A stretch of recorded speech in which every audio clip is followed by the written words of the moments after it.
বলবেন অনেকটা কন্ট্রোভার্সিয়াল আগে আসছিল বিজেপি সমর্থক বলে এরকম তারপরে আবার আপনারা একটা ক্যাম্পেইনিং এ হিস্সা নিলেন আর এই গ্রামে একটা কার্যক্রম অনুষ্ঠানে আপনি এখান থেকে মঞ্চ সাজা করবেন কি বলবেন?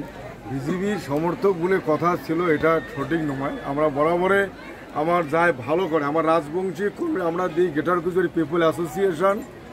আমরা আজকে যে ক্যাম্পিংটা করবে আসছি সেটা আগামী যে লোকসভার ভোট 26শে এপ্রিল দার্জিলিংয়ে যে ভোট, সেই ভোটত তৃণমূলের প্রার্থী গোপাল লামা দাঁড়াইছে, জোড়াফুলের প্রার্থী, তার আমার সমর্থনের বাদে এই উদাং দরবার।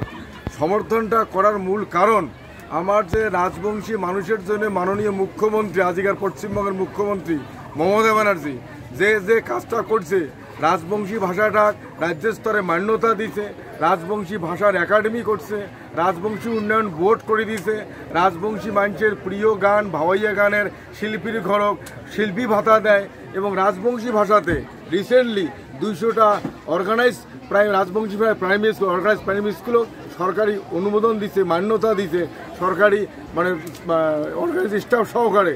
এই যে এত কিছু করার পর আমার যে জাতির জনক রায় সাহেব পঞ্চান বর্মা তার নামে বিশ্ববিদ্যালয় করছে, তার জন্মদিনও ছুটি ঘোষণা করছে, এমন করে রাজবংশী মানুষের জন্যে যতটা করছে মাননীয় মুখ্যমন্ত্রী মমতা ব্যানার্জি, তারই বিনিময়ে আমরা নুন খেলে গুণ গাই।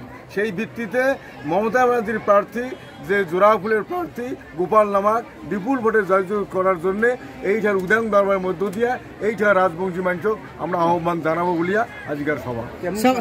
সমাজের যে আপনাদের লোক আছে ওদের কি মন্তব্য না আছে এটা নিয়ে?